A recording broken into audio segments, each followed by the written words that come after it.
there's a movie that reminds me of there are definitely biblical similarities between the things that have been happening and the things that were prophesied at the end of times.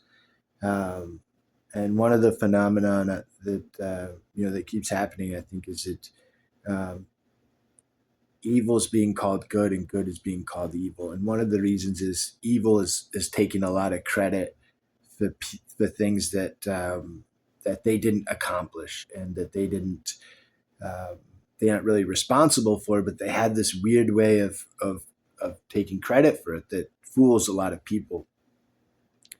And um, one of the ways I think that they've done that is physiological manipulation, and obviously money, status, um, driving a nice car, wearing nice clothes.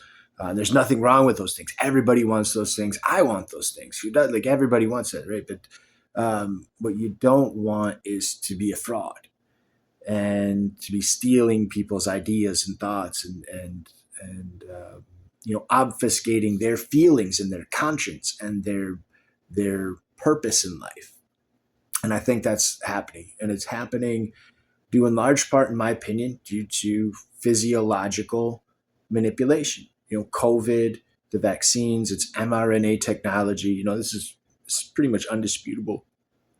But the definition of vaccine was changed after COVID to incorporate the vaccines into what we now call, or what we used to call, vaccines, right? So there's a specific type of technology, and that technology has the capability of editing mRNA. It's mRNA technology. It also has the capability of crossing into blood-brain barriers. They're crossing the blood-brain barrier.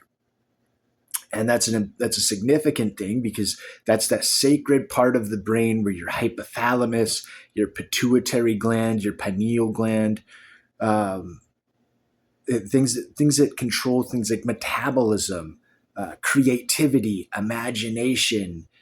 It's that magical part of the brain that is protected, and it was protected. The blood-brain barrier protects us from basically from anything that might be contaminated. If there's a blood infection, if there's a bacterial or viral infection, that area of the brain has a special way of protecting us from those intoxicants.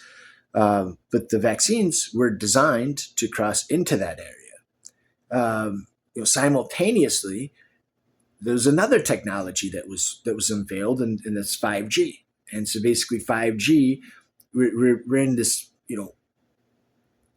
ocean of electromagnetic energy, and if there are those particles that could potentially be vibrated or magnetized and then moved about or uh,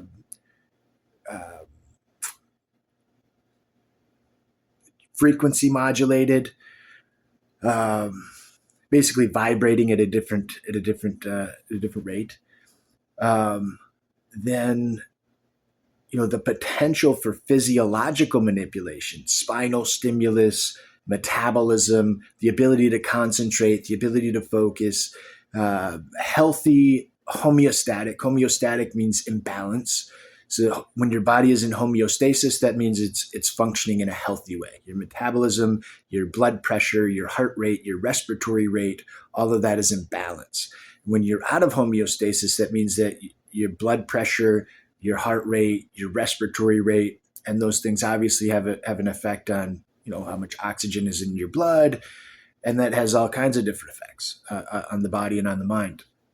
And so when that is being intentionally manipulated, if we care about democracy, if we care about our fellow human beings, if we care about truth and integrity, righteousness and faithfulness, human decency, then we have a responsibility to ourselves, but also to each other, and not just to your friends, and not just to your children and to future generations, to ensure that we, as human beings, have the ability to have the freedom of speech. To have the ability, and what do you need for freedom of speech? Well, you need freedom of thought. What do you need for freedom of thought? You need homeostasis. You need physiological integrity.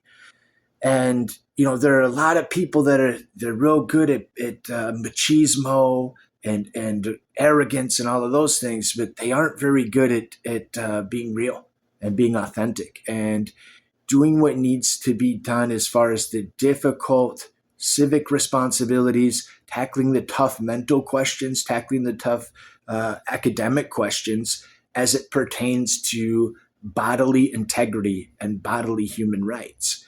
And they're dismissing all those things as conspiracy theories when it's peer reviewed science. It is peer reviewed science. They went from trust the science to weapons of mass distraction. And so, like I said, we have a responsibility to ourselves. We have a responsibility to each other. We have a responsibility to our children, our nieces, our nephews. What were you doing during this time? Were you fighting the good fight? Not just for yourself, but for me and for my kids and for my grandkids and your grandkids? Were you fighting for human decency and human dignity and freedom? Or were you being a selfish, arrogant piece of shit? And I don't mean to paint it as those two extremes. Obviously, there's middle ground. But I've come in contact with people that think they're the shit because, I don't pay any attention to that.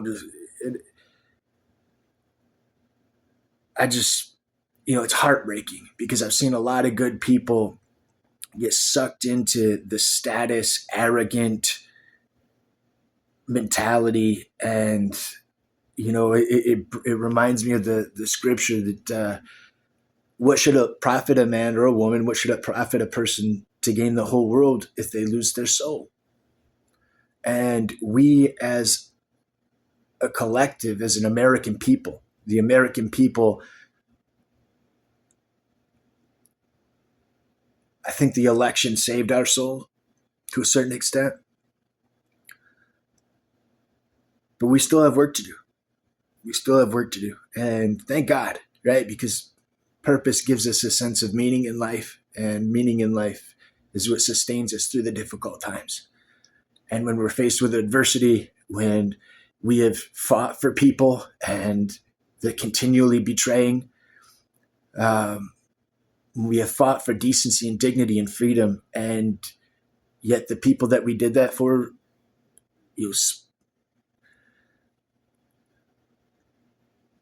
are seemingly unthankful. It hurts.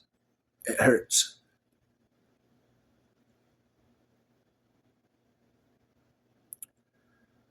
Don't save up your treasures on earth where moth and vermin can get to them, but store up treasures for yourself in heaven where neither moth nor vermin.